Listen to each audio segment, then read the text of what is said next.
Hello दोस्तों, आज की वीडियो में बात करेंगे समबाहु त्रिभुज के बारे में। हम बात करेंगे कि समबाहु त्रिभुज कैसा होता है और इसका क्षेत्रफल और इसका परिमाप कैसे निकाला जाता है और इसमें जो इसकी हाइट होती है वो कैसे निकाली जा सकती है। तो सबसे पहले हम बात करते हैं कि समबाहु त्रिभुज होता क्या है। तो इस त्रिभुज के अंदर जो तीनों भुजाएं होती है उसकी लंबाई क्या होती है, समबाहु। बाहु का मतलब होता है भुजा, सम मतलब समान, मतलब जिस त्रिभुज की भुजाएं समान होती है उस त्रिभुज को हम क्या कहते हैं, समबाहु त्रिभुज कहते हैं। जैसे कि इसकी भुजा की लंबाई है ए, मतलब इसकी तीनों भुजाएं समान हैं, ऐसे त्रिभुज को हमें समबाहु त्रिभुज कहते हैं। और इसमें हमें मान लेते हैं इस त्रिभुज की हाइट कितनी है, h इसकी हाइट है। तो h बराबर क्या हो गया हमारा, यहाँ पर ऊंचाई हो गया, और a बराबर क्या हो गया, ये हमारी भुजा हो गया। तो अब बात कर लेते हैं समबाहु त्रिभुज का क्षेत्रफल क्या होता है। तो क्षेत्रफल के लिए सिंपल सा फॉर्मूला होता है √3/4 a²।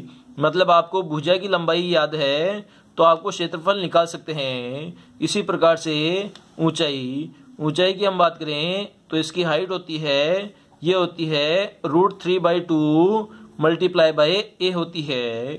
और इसी प्रकार से इसका परिमाप क्या होता है, तो परिमाप आपको ध्यान है सभी भुजाओं का योग होता है। तो इसमें भुजा की लंबाई सेम है तो इसका परिमाप क्या हो जाएगा, 3a हो जाएगा। अब एक एग्जाम्पल के द्वारा हम समझ सकते हैं कि इसका कैसे क्षेत्रफल, ऊंचाई और परिमाप निकाला जा सकता है। तो हम बात करते हैं, एक समबाहु त्रिभुज ले लेते हैं जिसमें भुजा का मान कितना है, 4 सेमी। मतलब उसकी जो भुजा है वो हमारी 4 सेमी वाली है। तो इसका हमें क्षेत्रफल निकालना है, परिमाप निकालना है और ऊंचाई भी निकालनी है। तो फॉर्मूले में हम रखेंगे, तो फॉर्मूला है हमारा √3/4 a²।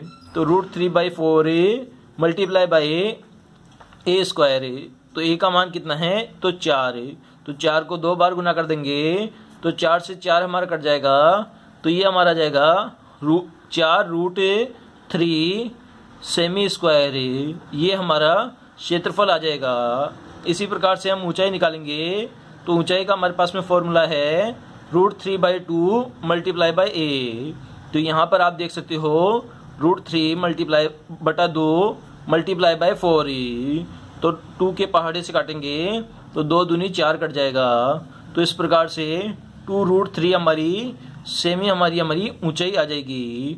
इसी प्रकार से परिमाप हम निकालेंगे। तो परिमाप कितना है, 3a है। तो 3 × 4a, तो 4 तिया 12। तो 12 सेमी हमारा क्या आ गया, ये हमारा त्रिभुज का परिमाप आ गया। तो ये आज हमने देखा कि समबाहु त्रिभुज का क्षेत्रफल कैसे निकालते हैं, ऊंचाई कैसे निकालते हैं और परिमाप कैसे निकालते हैं। और ये जो त्रिभुज होता है उसमें तीनों भुजाओं की लंबाई समान होती है और इसमें जो कोण होते हैं, कोणों का योग कितना होता है, 180 डिग्री होता है। कोई भी त्रिभुज होता है उसमें कोणों का योग हमेशा 180 डिग्री होता है।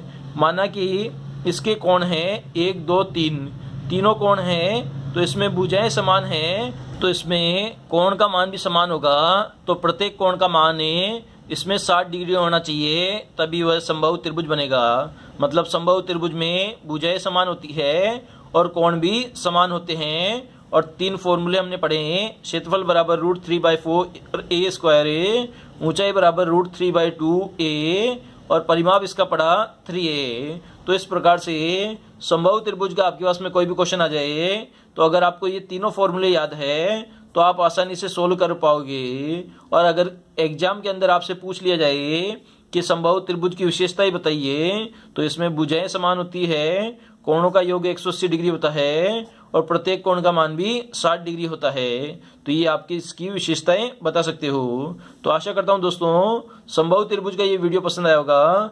अगर वीडियो पसंद आया दोस्तों तो चैनल को सब्सक्राइब कीजिए और इस वीडियो को अपने सभी दोस्तों के साथ शेयर कर दीजिए। नेक्स्ट क्लास के अंदर हमें समद्विबाहु त्रिभुज पढ़ेंगे। कौन सा पढ़ेंगे? समद्विबाहु त्रिभुज के बारे में पढ़ेंगे। तो नेक्स्ट वीडियो भी आप जरूर देखिए दोस्तों।